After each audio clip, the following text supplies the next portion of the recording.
$3,241. That was the balance staring back at me from a college fund that was supposed to have $82,000 in it. I sat at my kitchen table on an ordinary Tuesday morning with my coffee going cold beside me, and I want you to understand that I did not misread that number. Withdrawal after withdrawal after withdrawal until there was almost nothing left.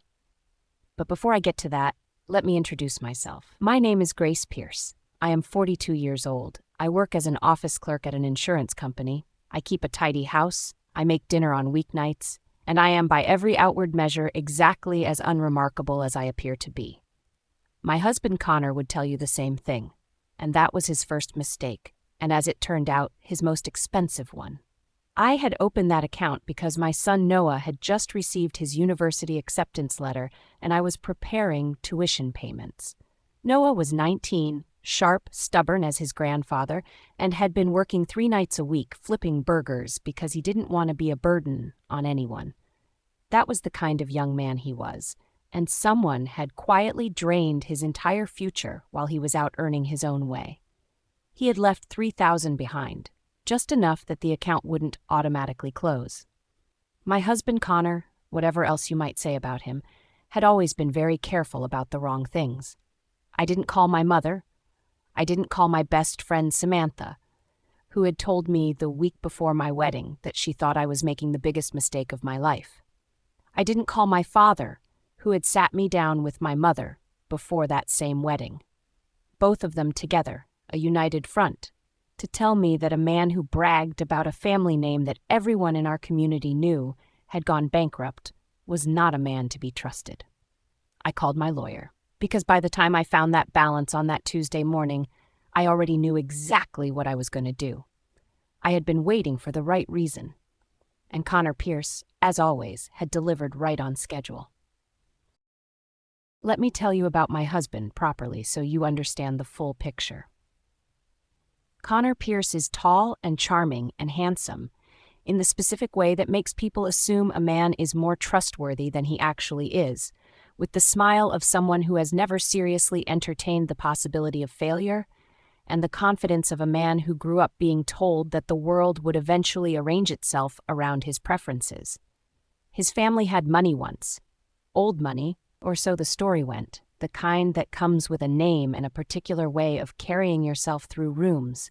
And even though the Pierce family had gone bankrupt before Connor was old enough to fully understand what that meant, he had grown up entirely inside the mythology of what they used to be. He carried that name everywhere like it was still worth something, dressed like it, spoke like it, walked into every room performing a version of himself that required a certain audience to sustain. I was head over heels in love with him, and I thought he was cool. My father saw through it in approximately 4 minutes. My mother needed maybe 6. I was young when I married Connor Pierce. Younger than I should have been, probably, young enough to confuse confidence for character and charm for substance. We had Noah a few years into our marriage, and just like that, my entire adulthood was built around this man and this family. 20 years. I gave him 20 years of my life, my young years, my best years, the years when I was still figuring out who I was, and I want you to hold on to that number while I tell you the rest of this story, because it matters. Now, living with Connor for 20 years meant learning his habits, and the man had many. He was the kind of person who moved through his own life assuming that everything would be exactly where he left it, exactly as he left it, simply because he had left it there. His coffee cup always on the same counter, his keys always on the same hook, and his laptop always left open and plugged in and running on the kitchen table every single night without exception, because shutting it down was apparently one inconvenience too many for a man of his particular brand of confidence. I cannot tell you how many times I walked past that glowing screen at midnight and thought about saying something. I never did. I filed it away instead, the way I filed away everything about Connor, quietly, carefully, in a place I could find it again when I needed it. Remember that habit. It matters more than you know right now. He also kept every single one of his passwords stored in the Notepad application on his iPhone, not in a password manager, not encrypted, just a neat and labeled list sitting right there in plain sight, because Connor Pierce had never once been given a reason to treat the things he left unguarded as anything other than perfectly safe. I had known about that list for years. I had never needed it before. I grew up watching my parents, Andrew and Bella Hayes, 38 years married, still genuinely and visibly in love with each other. And I knew what real looked like. I knew what solid, reliable, present love looked like because I had watched it my entire life. I thought Connor had it. I was wrong, but I was young, and I was in love, and love makes optimists of us all.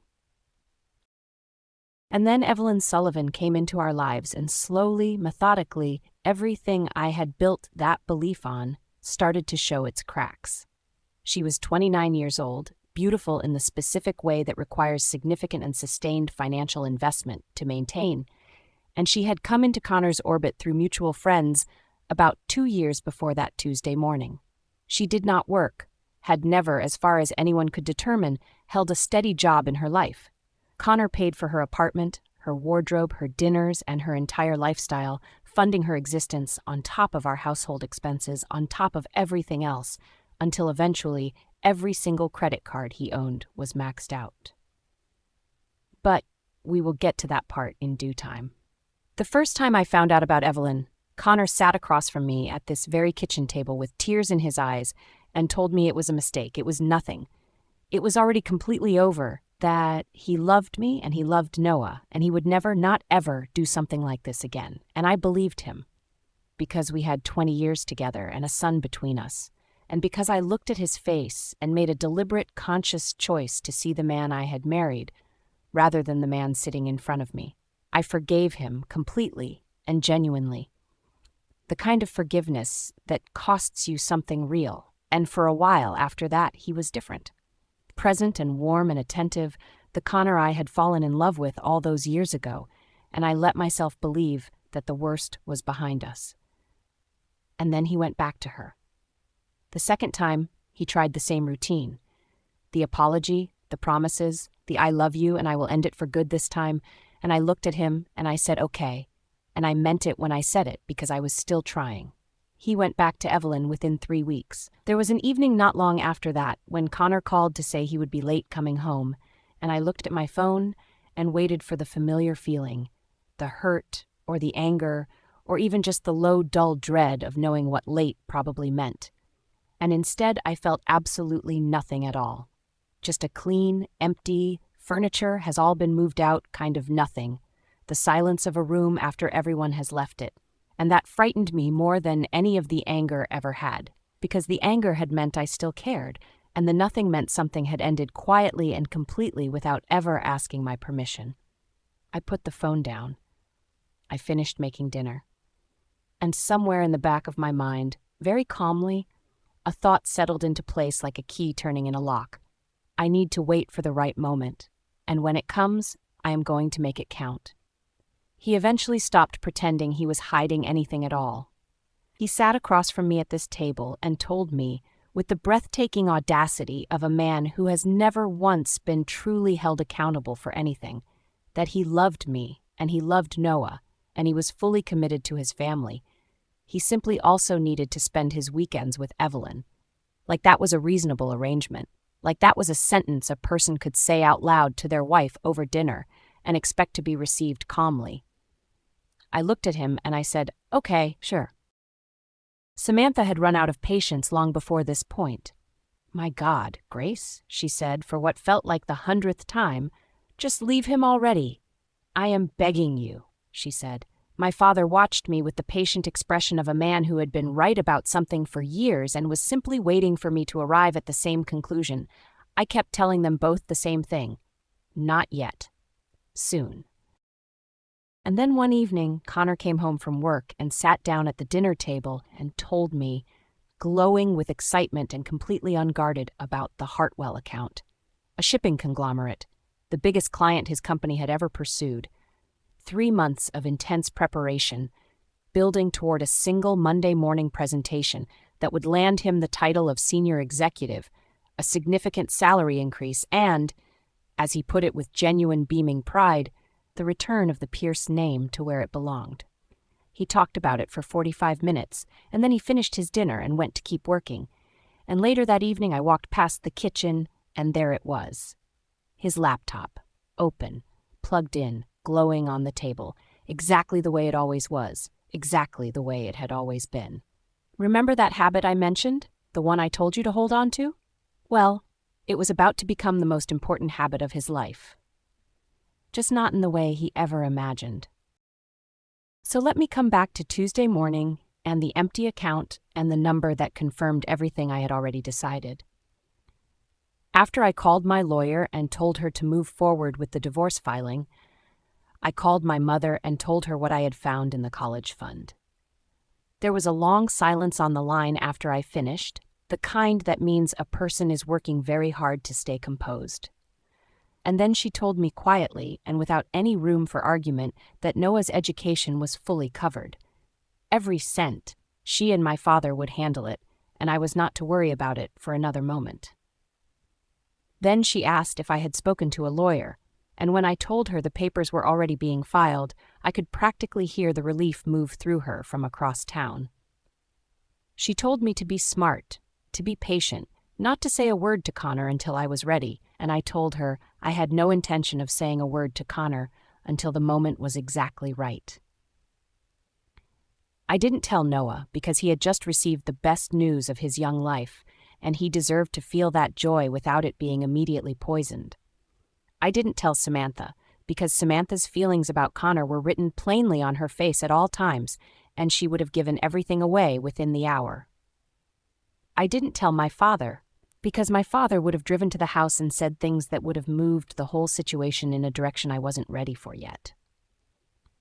I said nothing to Connor, and I went about my life exactly as I always had.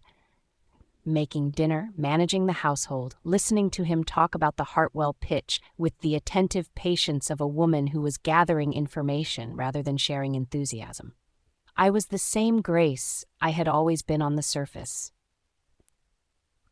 Calm and present and unremarkable, because I had been performing that role for 2 years and I was extraordinarily good at it by now. And then there was the matter of the laptop.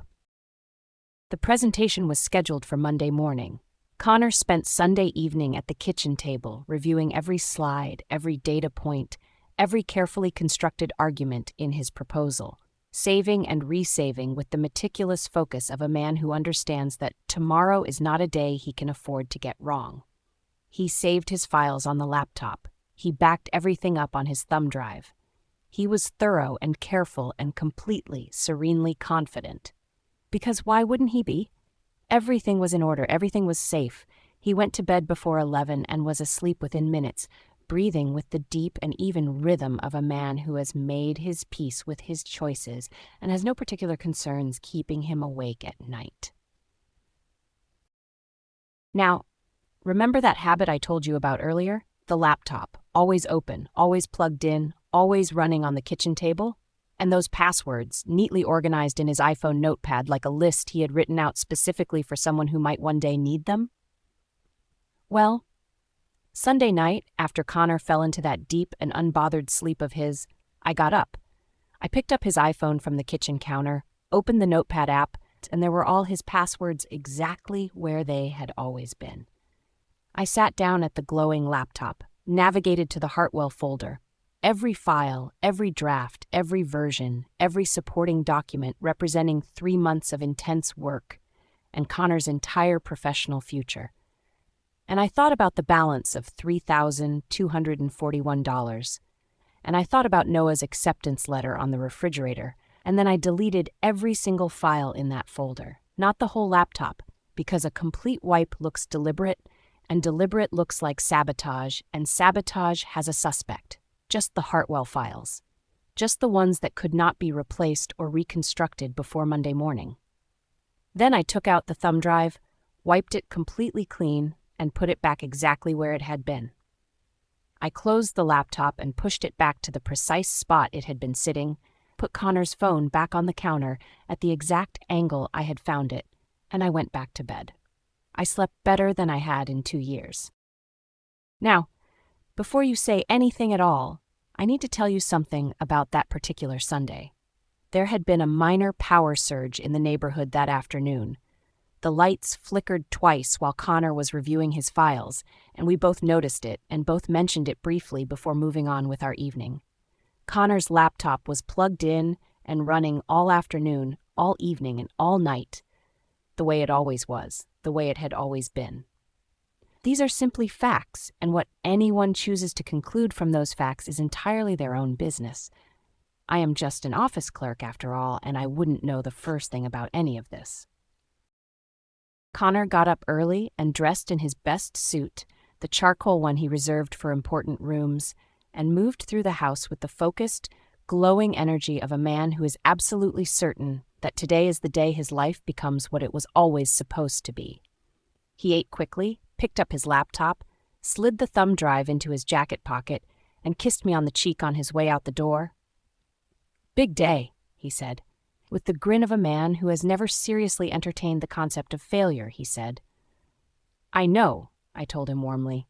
"Good luck. You've worked so hard for this," I said. "This time next week," he told me, pointing with the easy confidence of someone who believes the universe has already agreed with his plans, "I'll be signing papers for the senior executive position. Significant salary increase, the Pierce name back where it belongs," he said. "I hope so, Connor," I said, and I meant every single word of it, genuinely, just not in the way that he thought. He left, and I stood at the kitchen window with my coffee and watched his car back out of the driveway and disappear down the street, and I took a long, slow sip and I went to work. I wasn't in that conference room, but I didn't need to be, because Connor came home and told me every single detail himself. It was early afternoon when I heard the front door, earlier than it should have been, much earlier, and I knew before he even walked through the living room doorway that something had gone very, very wrong with his day. He came in still wearing his best suit, the charcoal one he had pressed the night before for the most important morning of his career, and he sat down on the couch and he put his face in his hands and he cried. Not quietly. Not the restrained, dignified kind of crying that a man like Connor Pierce would prefer you to see. The real kind. Heaving, disoriented, the kind that comes from somewhere deep and involuntary when the floor drops out from underneath you so completely that your body doesn't know what else to do. I sat down across from him and I arranged my face into the expression of a devoted and deeply worried wife, and I reached forward and I said, in the most gentle and concerned voice I've ever produced in my life, "Connor, what happened? Talk to me," I said. And he talked.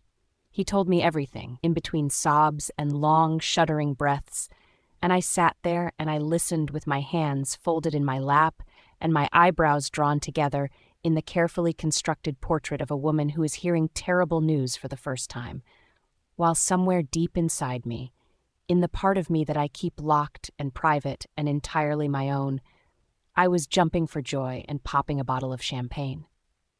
He told me about opening the laptop in that conference room in front of Richard Voss and Gerald Hartwell, and a table full of people who had cleared their entire morning for his presentation.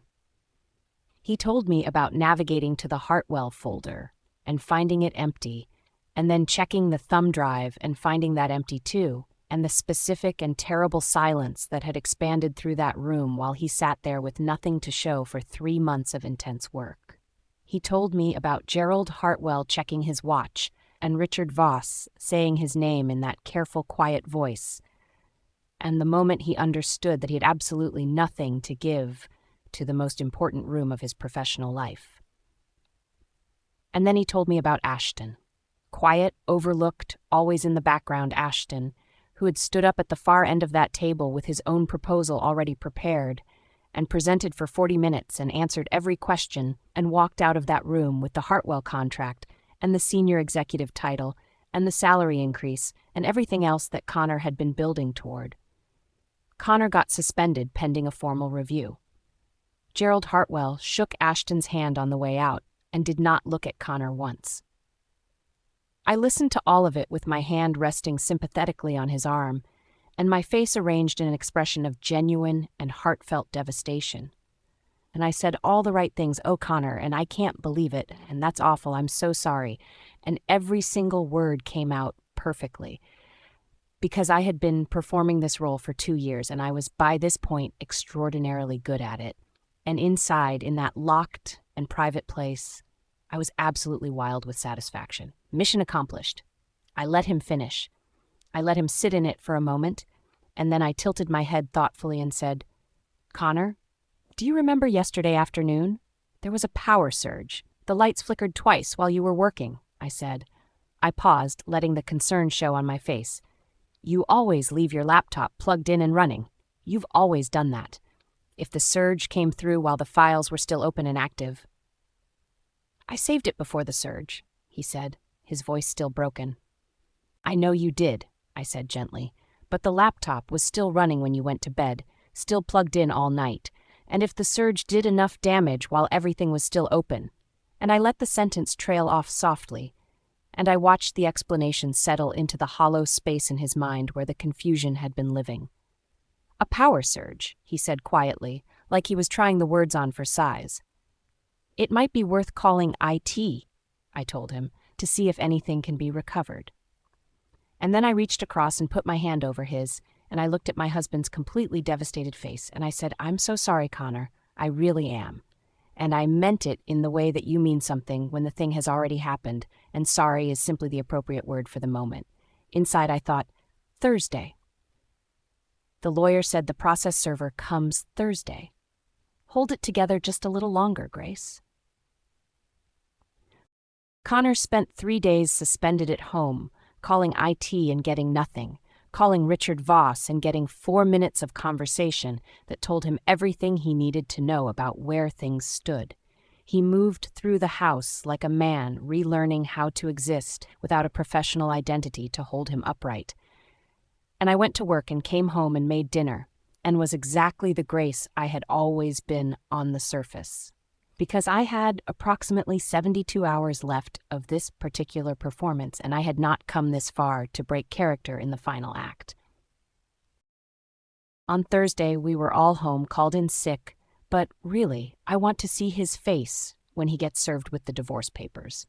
Connor in the living room, Noah in the kitchen having breakfast before his afternoon shift, me moving through the house doing ordinary things, and the doorbell rang. Connor got up to answer it, and I stayed exactly where I was, and I heard the door open and heard a voice, professional and brief and polite, and then I heard Connor say, "What is this?" in a tone I recognized as the beginning of understanding, and I walked into the entryway. He was standing at the open door holding an envelope, the color drained from his face in the specific way it drains from a person who has just realized that the ground beneath them has been moving for some time, and they are only now noticing. He turned to look at me, and I looked at the envelope in his hand. "Divorce papers, Connor," I said evenly. "I want a divorce," I said. The silence that followed was very loud. From the kitchen doorway I heard Noah go completely still. Connor stared at me and started to say my name, and I said, "And I know about Noah's college fund. You took it, so I want to know why." From behind me, very quietly, Noah said, "What?" And then, "Dad, what is Mom talking about? What happened to my college fund?" he asked. Connor looked at his son, then at me, then at the envelope, and his mouth opened, and the words came out in pieces because he was cornered completely. No warning, no time to prepare, no version of this conversation he had been allowed to anticipate and control. I needed to Evelyn, my cards were." He started, and I waited, and he tried again. The credit cards were maxed out, and I needed to cover them, and then I laughed. Not a happy laugh, but the kind that escapes you when something is so spectacularly and breathtakingly absurd that your body simply doesn't know what else to do with the information. "Your mistress," I said pleasantly, "maxed out your credit cards, and your solution was to drain our son's college fund to pay off her bills," I said. I let that sit for a moment. $82,000, Connor, my money, my parents' money that my mother put into that account every single month because she loves her grandson and wanted to give him a future worth having. And you left $3,000 behind so the account wouldn't automatically close." From behind me, I heard Noah exhale, slow and deliberate, the way you breathe when you are working very hard to hold yourself together. "Dad," Noah said, his voice completely flat, "please tell me you're lying." he said. Connor turned to his son and said he was sorry, that he knew how this looked, that he would pay back every single cent. And Noah looked at him for a long moment, and something shifted in his face. Not the quiet resignation I had seen from him before, not the tired sadness of a boy who had long accepted his father's choices. This was something else entirely. This was anger, raw and real, and heartbreak sitting right underneath it. "You would do everything for her," Noah said, and his voice was tight with it, the words coming out careful and deliberate like he was choosing each one specifically. "Everything. You emptied my college fund for her. You chose her bills over my future, over Mom, over this family," he said. He shook his head slowly. "So just leave, Dad. Go to her. Go be with your mistress, and just leave us alone." Connor opened his mouth. "Sign the divorce papers," Noah said, cutting straight through whatever Connor was about to say, "and leave. We don't need you here. We don't care if you don't show up anymore. We stopped counting on you a long time ago," he said. His voice broke slightly on the last sentence, and he pushed through it. "You thought I was okay with what you were doing?" Noah said, stepping forward now, and his eyes were bright and his jaw was set, and he looked so much like his grandfather in that moment that it nearly stopped me. "You thought I didn't see Mom cry? You thought I didn't know where you were every weekend? I saw everything, Dad. Every single thing. And I said nothing because Mom asked me to, and I respected that. But I am done being quiet now," he said. He looked at his father with everything he had swallowed for years sitting right there on the surface. "You just taught me the most important lesson of my life," Noah said quietly. "You taught me exactly the kind of man I will never become," he said. The room was completely silent. Connor looked at his son and then at me, and there was genuine grief in his face. Real and unperformed, the grief of a man who has finally understood what he has actually lost and knows there is nothing left to say that will change it. And that is when I stepped forward. Not dramatically, not with raised voice or trembling hands. I stepped forward the way a woman steps forward when she has already won and simply needs to make sure the other party understands the terms.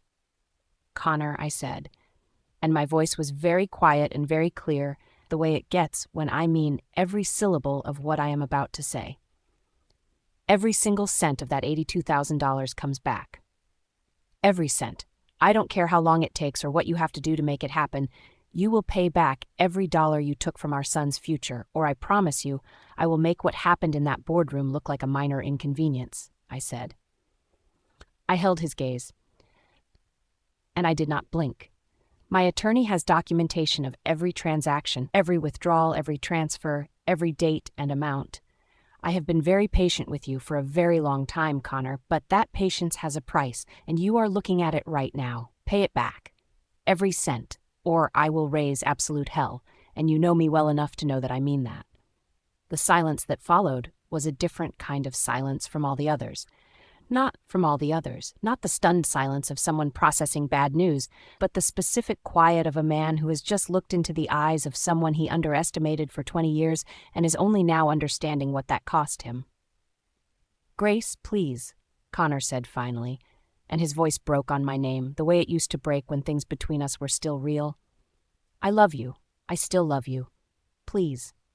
I looked at him for a long moment. This man I had given 20 years of my life to, this man I had forgiven and waited for and quietly, patiently planned around. And I felt exactly what I had felt that evening when he called to say he'd be late coming home. Nothing. "I don't love you anymore, Connor," I said, and my voice was steady and calm and completely certain, the way you sound when you are telling the truth about something you have known for a very long time. "I stopped a long time ago. I just needed to make sure you felt it when I left." He looked at me, then at the envelope in his hand for a long moment. And then, without another word, Connor Pierce picked up his keys from the counter, walked out of his own front door, and drove to Evelyn's. The divorce was finalized 7 months later, and Connor did not contest the financial terms because he was in no position to contest anything. His formal review at Voss Logistics ended in termination. Ashton kept the Hartwell contract and the senior executive title and the salary increase, that was supposed to restore the Pierce name to its rightful prominence, and Connor found another position eventually at a smaller company with a lower title and significantly reduced circumstances, a quieter, more honest version of his professional life, one that finally matched what he had actually earned rather than what he had always performed toward. The Pierce name now belonged, in our community, to the story of the man who showed up to the most important meeting of his career with blank files and humiliated his CEO in front of a multi-million-dollar client, and there was a particular poetry in that which I found deeply satisfying every single time I thought about it. Evelyn stayed through the worst of it, because she did love him in her way, but love without the financial architecture that had always supported it has a different texture than love with it. And eventually the practical reality became impossible to ignore. She left quietly, without drama, the way water recedes when the container tips, and Connor was left in a smaller apartment than he had ever imagined for himself, alone with the choices he had made, and a son who did not return his calls. My parents made sure Noah's education was covered in full, every cent, without fuss or fanfare, because that is who the Hayes family has always been. People who do what needs doing and don't require recognition for it. I moved into a small house that was mine in a way our marital home had never quite managed to feel, and I painted the kitchen myself on a Saturday afternoon while Samantha sat on the counter with her coffee telling me my technique was completely wrong, and we laughed until neither of us could properly hold a brush, and it was the lightest I had felt in years. I was promoted at work because 11 years of quiet and careful and thorough competence does eventually get noticed, even when you are just the clerk. And I went to therapy, and I called my mother more, and I let my father take me to dinner once a month where he said very little, and I said very little, and it was exactly what we both needed. Noah started university that fall, studied hard, and worked his shifts at the diner until Christmas of his first year, and then let his grandparents cover his expenses, because by then he had proven to himself and to everyone watching that he absolutely could have done it alone. And that was all he had ever needed to know. Years later, Noah passed the bar examination on his first attempt, because of course he did, because that is the kind of young man he has always been. Someone who sets his mind to something and works for it with his whole self and does not stop until he has arrived on the other side of it intact. My mother posted the photograph before the celebration had even properly begun. My son in a suit holding his results with the grin of someone who has earned something real and knows it. She sent it to me first, then my father, then Samantha. And we all gathered that evening at my parents' house with food that my mother had brought in quantities designed to feed considerably more people than were present. And my father sat at the head of the table with his hand on Noah's shoulder, and the expression of a man whose faith in things has been, in the end, entirely vindicated. "Your mother raised you right," my father said to Noah. "You know that," he said. And Noah looked at me and said, "Yeah, I know." And then after a moment quietly, "I'm proud of you too, Mom." Somewhere across the city, Connor Pierce had seen the news because social media delivers these things whether you're prepared to receive them or not. His son, passing the bar, his son, becoming a lawyer. His son, who had not returned a single phone call in 6 years and had no intention of starting. He did not reach out because he already knew what the silence meant. And Noah raised his glass with his family that evening, with the people who had always shown up, who had always stayed in every way that actually counted, and he did not think about his father at all. Now, I know some of you have questions about a certain Sunday night, a glowing laptop, a sleeping husband, a notepad full of passwords just sitting there helpfully organized. All I will say is this: there was a power surge that Sunday. The lights flickered. Connor always left his laptop plugged in and running. Facts. I am just an office clerk. I don't know anything about these things, and that is a secret I will be taking straight to my grave. So shh, don't tell nobody. And that, my friends, is the cost of grace. If you enjoyed today's story, please hit that like button, subscribe, and drop a comment down below. I want to know, would you wait for that perfect moment to destroy the person who hurt you? or would you just walk away? There is no wrong answer. I just want to hear your thoughts. This has been Melodic Vengeance. Thank you so much for listening. And as always, take care of yourselves. If you enjoyed this video, hit that like button and drop a comment below. Don't forget to follow for more content just like this. Thanks for watching. Catch you next time.